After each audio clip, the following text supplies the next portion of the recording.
Thank you for joining us here at the First Alert Desk. I'm Maria Moreau. Tax season is in full swing. As a matter of fact, we are in our final days of tax season. If you don't know, the deadline is coming up fast. It is this Tuesday to get your taxes done, get that return going.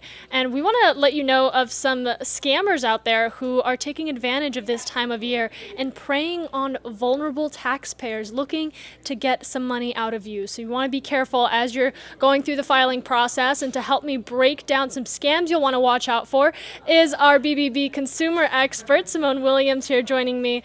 Simone, this is an issue we keep seeing year after year after year. Yeah, it's a seasonal thing. When tax season comes around, especially at the end of it, we see a lot of scammers trying to think of clever ways of talking to the consumers and getting the consumers to share personal identification and also their banking information. Yeah, certainly. And the Better Business Bureau does a fantastic job of trying to not only help mitigate those scams and catch scammers in their tracks, but also pour out information on how to be a smart online user, how to be a smart consumer. And so, what I wanted to do with you today, and I do appreciate you coming on and taking the time, is to go through some of the most popular and most common tax related scams that we do see. All right. Well, the first one is a common tactic that scammers use is impersonating the IRS, whether that's impersonating by calling you or impersonating even online. So, we always tell consumers and people for preparing their taxes, the IRS will never call you. They will never reach out to you via social media. They'll never text you. And we see all these common type of contact touch points that scammers are using. And we just want to let people know that IRS will only contact you by mail. So if you get a phone call, a text message, a social media DM, we want you to know that those are more likely to be scammers and not the real IRS. Yeah, certainly. And there's nothing more difficult than having to sit down, take time out of your free schedule, and do your taxes. But then to also possibly fall victim to a scam is a very just difficult thing. And we hope it happens to no one, but it happens to too many people each year. One of the things, and I was reading on the Better Business Bureau website, is these scammers will prey upon people who are, have certain vulnerabilities, especially if they're filing online versus in person with a tax preparation support specialist. What are some groups that are targeted, and any advice for them on how they should just be smart tax filers this time of year? Well, scammers try to, go after anyone and everyone.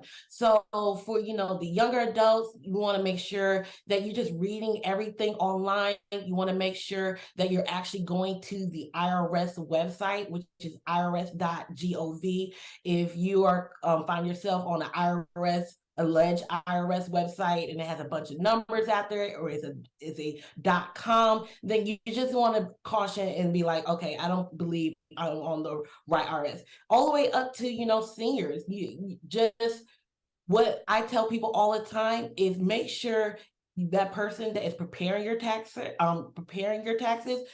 has a valid preparer tax identification number, PTIN.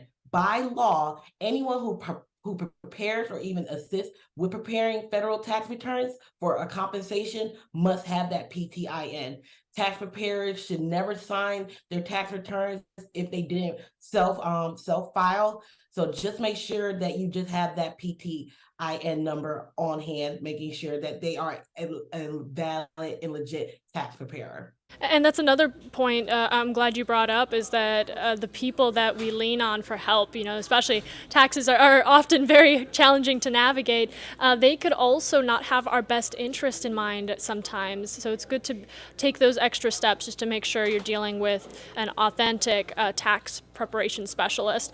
As we talk about this, I also wanted to point out, the Better Business Bureau does put out also information on any businesses that may be performing fraudulent activity. What is the best way for someone preparing their taxes, wanting to make sure that they are safely navigating through all of this, to interact with that website and find out if the service they might be using is legit?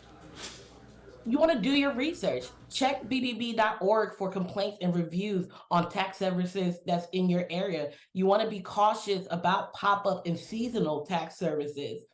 Don't be afraid to ask about their processes, their credentials, and again, their PTIN. Any legit tax preparer will have that information and will be gladly to tell you all that information. And you talk about tax season, starting in the early year, finishing up around mid-April, but tax scams don't just end when tax season ends. It can happen year-round. Can you Year get into round. some of that? Well, yes, it happens year round because people, they can file late or something. They can have an extension, but scammers are just not going to stop. They're just going to contact you in different ways. If they said that they text you, maybe they're going to try to call you the next time. So you just want to be cautious. You just want to make sure that you are doing your research and you're doing your due diligence and asking questions. And let's talk about the scenario. I've already filed my taxes. I think I may have fallen victim to a scam. What should I do now? Is it too late? What are some steps that people can take? Well, if you fall victim to tax identity theft, contact the IRS immediately. Their phone number is 1-800-908-4490. You should also file a complaint with the Federal Trade Commission, which is the FTC, at ftc.gov/complaint, and then turn around and then file a complaint in a scam tracker at bbb.org. The FTC also provides personalized identity theft recovery plan at their identitytheft.gov website. So there's definitely, you want to just, I understand that it could be very jarring to see that your identity has been stolen, your refund has been stolen, but all you have to do is just, take your time, slow down, contact the IRS and go through their process. I appreciate you being here with us, Simone, sharing these very life-saving tips on tax scams to avoid. While I have you here, the BBB Scam Tracker is a great resource, of course, for navigating scams, maybe checking in on businesses that you've interacted with, or even filing a report. That's a great resource that you guys offer. I want to make sure we didn't leave anything out. For my last-minute filers, the procrastinators out there who are planning a weekend of tax filing fun, any final words of advice, just things to look out for as they navigate this process? You want to be wary of tax preparers who are offering fast refunds or large returns. If you say you get your tax file today and they're promising you a exorbitant amount, and then they say, oh, I can get it for you on tomorrow, just be wary that you probably didn't deal with a legit tax preparer and they might be stealing your money, because only the IRS can determine when they're going to send that money, via if you receive it direct deposit or a paper check. So you just want to be cautious. And then also, again, those pop-up seasonal tax preparers that you only see them during tax season, and then they pack up shop. Be wary of those. So again, you want to just do your research. Don't hand out your personal information readily available to anyone. So you just I know it's the last minute, so everyone's trying to scramble, but we want you to take your time so you don't have to fall prey to these scammers. Well said. I couldn't have said that better myself. So thank you so much, Simone, for all of your expertise. Again, we're going to have a full link to more tax scams that you should know about, as well as some BBB resources that you can use as you are filing your 2022 tax return. Simone, thank you so much for your time. Hope you have a great day.